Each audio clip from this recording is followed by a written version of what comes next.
ಬ್ರಹ್ಮಾವರ ತೆಂಗು ಉತ್ಪಾದಕರ ಸೌಹಾರ್ದ ಸೊಸೈಟಿಯ 73ನೇ ನೂತನ ಘಟಕ ಮಂಗಳವಾರ ಚಾಂತರು ಮಹೇಶ್ಮರ್ದಿನಿ ಗದ್ದುಗೆ ಅಮ್ಮನವರ ದೇವಸ್ಥಾನದ ಸಭಾಭವನದಲ್ಲಿ ಭಾರತೀಯ ಕಿಸಾನ್ ಸಂಘದ ಉಡುಪಿ ಜಿಲ್ಲಾಧ್ಯಕ್ಷ ನವೀನ್ ಚಂದ್ರ ಜೈನ್ ಉದ್ಘಾಟಿಸಿದರು।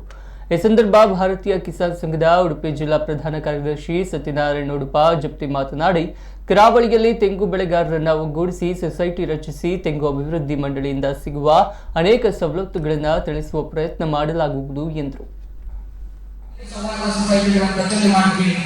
ಇವತ್ತು ಉದ್ಘಾಟನೆಗೊಂಡಿರುವ ಈ ಬ್ರಹ್ಮಾವರ ತೆಂಗು ಉತ್ಪಾದಕರ ಸೌಹಾರ್ದ ಸೊಸೈಟಿ ನಮ್ಮ ಜಿಲ್ಲೆಯ 73ನೇ ತೆಂಗು ಉತ್ಪಾದಕರ ಸೌಹಾರ್ದ ಸೊಸೈಟಿ। ಒಟ್ಟು ಈ ಜಿಲ್ಲೆಯಲ್ಲಿ 73 ತೆಂಗು ಉತ್ಪಾದಕರ ಸೊಸೈಟಿಗಳು ಇವರಿಗೆ ರಚನೆಗೊಂಡಿವೆ।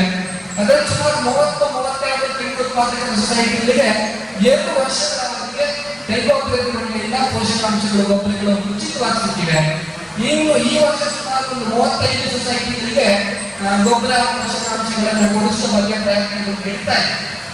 ಅಧಿಕಾರಿಗಳ ಮಟ್ಟದಲ್ಲಿ ಏನೇನು ದಾಖಲೆಗಳನ್ನು ಒದಗಿಸಬೇಕು, ಏನೇನು ಮಾಹಿತಿಗಳನ್ನು ಅವ್ರಿಗೆ ಕೊಡಬೇಕು, ಇದೆಲ್ಲ ಪ್ರಯತ್ನಗಳನ್ನು ನಾವು ಮಾಡ್ತಾ ಇದ್ದೇವೆ।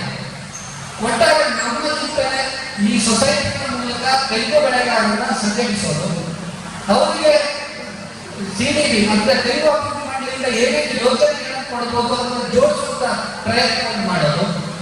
ಆ ನಂತರದಲ್ಲಿ ಕಲ್ಪರಾಶಿ ಇರ್ಬೋದು, ಬೇರೆ ಅನೇಕ ಮೌಲ್ಯವರ್ಧನೆಯ ಪ್ರಯತ್ನಗಳು ನಾವೀಗ ಚಿಂತನೆಯಲ್ಲಿ ಹಾಕೊಂಡಿದ್ದೇವೆ।